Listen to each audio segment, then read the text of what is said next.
Welcome back to all of you. My name is Hina और आज के इस वीडियो में हम बात करने वाले हैं कि प्राइवेट कंपनी और पब्लिक कंपनी के बीच में क्या डिफरेंस है। तो देखो, जब भी हम प्राइवेट कंपनी बनाते हैं, ठीक है, हम प्राइवेट कंपनी बनाने जा रहे हैं तो हमारे पास 2 लोग तो ज़रूर होने ही चाहिए। अगर हमारे पास मिनिमम 2 मेंबर नहीं है तो हम प्राइवेट कंपनी नहीं बना सकते। ऐसे ही पब्लिक कंपनी में क्या होता है, हमें 7 मेंबर्स की ज़रूरत है। अगर हमारे पास 7 लोग नहीं हैं तो हम पब्लिक कंपनी नहीं बना सकते। ठीक है, ये तो हुई मिनिमम नंबर्स ऑफ मेंबर्स की बात। लेकिन अब बात करते हैं मैक्सिमम नंबर ऑफ मेंबर्स। क्या होता है कि अगर हमारे पास प्राइवेट कंपनी में मैक्सिमम नंबर ऑफ मेंबर्स 200 होने चाहिए एम्प्लॉयज़ को एक्सक्लूड करने के बाद, ठीक है, निकालने के बाद। और पब्लिक कंपनी में हमारे जो मेंबर्स होंगे ना, मैक्सिमम नंबर जो होगा मेंबर्स का वो अनलिमिटेड हो सकता है, कितना भी हो सकता है, कितने भी लोग आके पब्लिक कंपनी के साथ जुड़ सकते हैं। ठीक है, तो इतना हमें समझ में आ गया मिनिमम और मैक्सिमम नंबर कितना होना चाहिए प्राइवेट एंड पब्लिक कंपनी के केस में। अब बात करते हैं ट्रांसफरेबिलिटी ऑफ शेयर की, मतलब प्राइवेट कंपनी में क्या हम ट्रांसफ़र कर सकते हैं शेयर्स को, या पब्लिक कंपनी में हम ट्रांसफ़र कर सकते हैं शेयर्स को या नहीं। तो समझो, मैं एक एग्जांपल देती हूँ। जैसे मैं थी एक पर्सन, ठीक है, जिसने शेयर्स को खरीद रखा था। अब क्या हुआ, मैंने सोचा मैं चली जाती हूँ, मैं अपने शेयर्स को 5 लोगों को बेच देती हूँ। तो जब मैं 5 लोगों को बेचूंगी अपने शेयर्स, तो वो तो 205 नंबर बन जाएगा क्योंकि 5 मेंबर और ऐड हो गए। अगर मैं खुद निकल जाऊंगी तो वो तो 204 बन जाएंगे ना, क्योंकि वो लोग 5 हैं और एक मुझे माइनस करके उन 5 को ऐड करेंगे तो 204 मेंबर हो जाएंगे। प्राइवेट कंपनी में नंबर्स ऑफ मेंबर नहीं बढ़ा सकते, सिर्फ 200 रहेंगे, मतलब 200 रहेंगे। इसलिए कुछ रेस्ट्रिक्शंस लगा दी जाती है।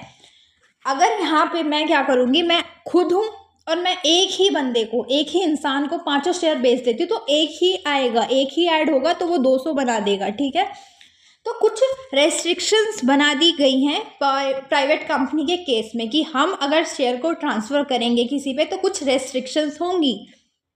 लेकिन पब्लिक कंपनी में तो अनलिमिटेड मेंबर होते हैं, जितने लोगों को ट्रांसफ़र कर दो, फ्री है। शेयर्स को ट्रांसफ़र करना पब्लिक कंपनी में बहुत ज़्यादा फ्री है, बहुत फ्रीली हम शेयर्स को ट्रांसफ़र कर सकते हैं। जब भी हम प्राइवेट कंपनी खोलने जाते हैं ना, तो हमारे पास 1 लाख रुपए तो होने चाहिए। 1 लाख रुपए नहीं है तो भाई तुम लोग नहीं खोल सकते प्राइवेट कंपनी। और जब हम पब्लिक कंपनी खोलने जा रहे हैं तो हमारे पास कितनी कैपिटल होनी चाहिए, 5 लाख कैपिटल होनी ही चाहिए। अगर हमारे पास 5 लाख रुपए नहीं है तो भाई नहीं खोल सकते पब्लिक कंपनी। ठीक है ना, ये तो हुई कैपिटल की बात। अब बात करते हैं कमेंसमेंट ऑफ बिजनेस की। कमेंसमेंट क्या होता है, जब भी हम बिजनेस स्टार्ट करते हैं। देखो, जब भी हम कोई बिजनेस स्टार्ट करेंगे तो कोई नॉर्मल तो प्रोसेस होगा ही नहीं, बहुत सारे चक्कर मारने पड़ते हैं। सरकारी कामों में बहुत सारे काम होते हैं, है ना, इधर उधर करना, बहुत सारी चीज़ें होती है, बहुत सारे डॉक्यूमेंट, बहुत सारे प्रूफ, आईडी, ये वो वगैरह वगैरह सब लगता है। तो क्या होता है, जब भी हम पब्लिक कंपनी या प्राइवेट कंपनी को बनाते हैं ना, उससे पहले हम उसे ROI में रजिस्टर करवाते हैं, रजिस्ट्रेशन करवाते हैं कंपनी का। ठीक है, तो जब हम प्राइवेट कंपनी के केस में अपने कंपनी को रजिस्टर करवाते हैं, इनकॉर्पोरेशन मतलब होता है रजिस्ट्रेशन। ठीक है, जब हम रजिस्टर करवाएंगे अपनी कंपनी को, ठीक है, तो हमें एक सर्टिफिकेट दिया जाएगा। एक फॉर्म वगैरह फिल करने के बाद कुछ अटैचमेंट जोड़ने के बाद हमारे जो कंपनी है वो रजिस्टर हो जाएगी और हमें सर्टिफिकेट मिल जाएगा।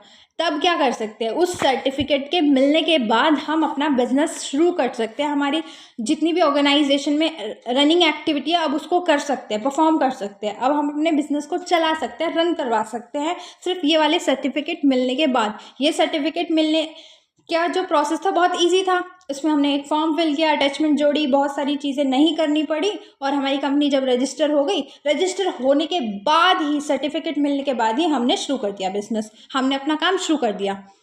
लेकिन पब्लिक कंपनी के केस में ऐसा नहीं होता। सबसे पहले जाना पड़ता है, फिर रजिस्ट्रेशन करवाना पड़ता है, फॉर्म वगैरह फिल करके, ये सब चीज़ें करने के बाद एक सर्टिफिकेट मिलता है, सर्टिफिकेट ऑफ इनकॉर्पोरेशन, ये मिलता है। इसके बाद भी बहुत सारे प्रूफ वगैरह, बहुत सारे फॉर्म भरो, ये करो, वो करो, वो करो, वो करो, बहुत सारे झंझट झमेले होते हैं। इसके बाद जब हमें बिजनेस का सर्टिफिकेट मिलेगा तभी हम काम शुरू कर सकते हैं, उससे पहले नहीं कर सकते। तो ये जो प्रोसेस होता है वो लंबा चला जाता है। जब ये हमें सर्टिफिकेट मिलेगा कमेंस बिजनेस का तभी हम बिजनेस को शुरू करेंगे, चलाएंगे। लेकिन इसमें ऐसा नहीं है, इसमें रजिस्टर होने के बाद ही जो सर्टिफिकेट मिलता है रजिस्ट्रेशन का, तो बिजनेस चला सकते हैं। समझ में आया?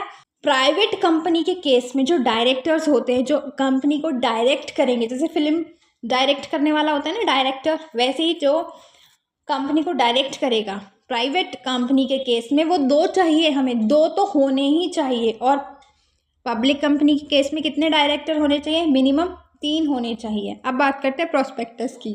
देखो क्या होता है, प्रोस्पेक्टस एक डॉक्यूमेंट होता है।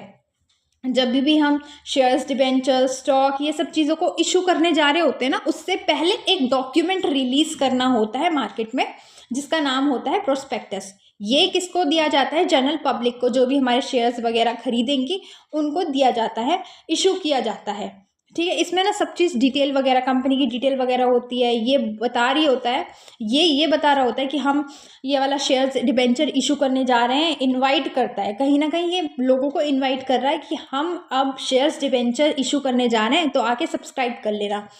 तो इसमें जो प्राइवेट कंपनी होती है इसमें तो इशू नहीं होता, लेकिन ये जो पब्लिक कंपनी होती है ना, इसमें हम प्रोस्पेक्टस के थ्रू ये डॉक्यूमेंट रिलीज करते हैं, इनवाइट करते हैं जनरल पब्लिक को, ताकि वो हमारे शेयर्स, डिबेंचर, इन सबको क्या करें? खरीदें। ठीक है, अब बात करते हैं कोरम फॉर जनरल मीटिंग। जब भी कोई भी हमें जनरल मीटिंग बिठानी होती है किसी भी टॉपिक से रिलेटेड, कोरम मतलब होती है वो मतलब संख्या, उस जनरल मीटिंग में कितने लोग आएंगे उसकी संख्या, कोरम कहते हैं उसे। ठीक है, तो कितने आते हैं? प्राइवेट कंपनी के केस में अगर 2 मेंबर्स भी आ गए, 2 लोग भी हैं मीटिंग के अंदर, तो मीटिंग वैलिड मान ली जाएगी कि हाँ मीटिंग को कर सकते हैं कंटिन्यू, मीटिंग वैलिड है। लेकिन पब्लिक कंपनी के केस में 5 तो होने ही चाहिए। अगर 5 नहीं है तो जो मीटिंग है वो वैलिड नहीं है। अब लास्ट पॉइंट है statutory meeting and statutory report. अब ये जो मीटिंग होती है ना, ये शेयर होल्डर्स के साथ की जाती है। इस केस में तो हमें ये वाली मीटिंग करने की ज़रूरत ही नहीं है, क्योंकि हमने यहाँ पे पब्लिक को इनवाइट ही नहीं किया था कि आके हमारे शेयर्स वगैरह खरीदो, है ना। तो ये सारी मीटिंग हम नहीं करते इस केस में, प्राइवेट कंपनी के केस में। लेकिन पब्लिक कंपनी के केस में बहुत ज़्यादा ज़रूरी होता है ये शेयर होल्डर्स के साथ मीटिंग करना, उनको रिपोर्ट देना, उनको सारी नॉलेज देना, हमारी कंपनी क्या कर रही है, कैसे कर रही है, बहुत ज़्यादा ज़रूरी हो जाता है। क्योंकि यहाँ पे जो शेयर होल्डर है वो भी कहीं ना कहीं ओनर ऑफ द बिजनेस है। हमने पढ़ा है ना कि शेयर होल्डर भी ओनर होता है। तो आज की वीडियो में बस इतना ही। आई होप कि आपको वीडियो अच्छी लगी होगी, समझ में आई होगी। अगर अच्छी लगी हो तो प्लीज़ लाइक, सब्सक्राइब, शेयर ज़रूर करें। मिलते हैं नेक्स्ट वीडियो में। Till then bye bye.